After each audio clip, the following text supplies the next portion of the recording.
এক ধরনের কুটা পদ্ধতি চলে যাচ্ছে। সেখানে ম্যানেজিং কমিটির সভাপতি সেক্রেটারি হবে কারা? এটা বিএনপির লোকেরাই হবে। আমার ফ্যামিলিতে আমরা 5 ভাইয়ের 5 জনই শিক্ষক। আমার বাবা শিক্ষক ছিলেন। আমরা শিক্ষক পরিবার থেকে উঠে আসা একজন মানুষ।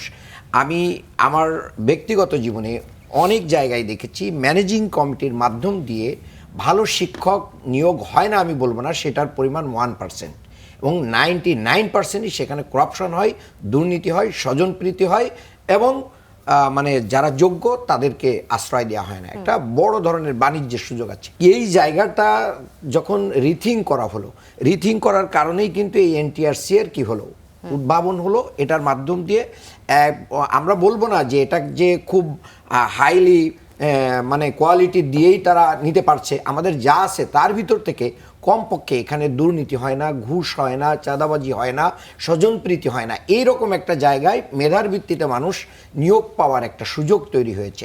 এবং ম্যানেজিং কমিটি কাকে নিবে এই পছন্দ অপছন্দর কোনো বিষয় নেই।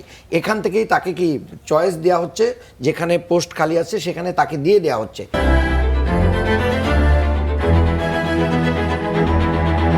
তাকে বাধ্যতামূলক নিতে হচ্ছে। এখানে কোনো প্রকার মানে কমিটির সাথে এই নিয়োগ প্রকার এবং মানে অনুদান, তারপরে কি বলবো, ঘুষটা অনুদান হিসেবে অনেক সময় চলে যায়। এটা স্কুল কলেজ মাদ্রাসা সব ক্ষেত্রে আমরা দেখেছি।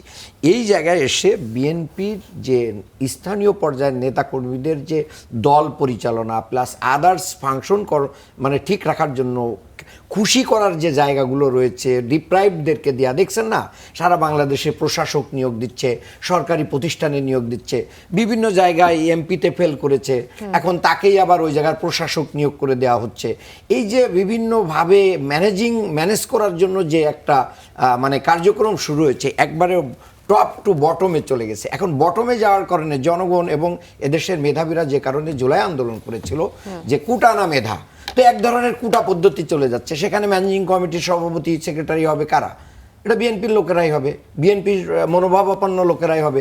হওয়ার মাধ্যম দিয়ে আবার ওখানে যোগ্যতাকেও কমিয়ে নিয়ে আসা হচ্ছে।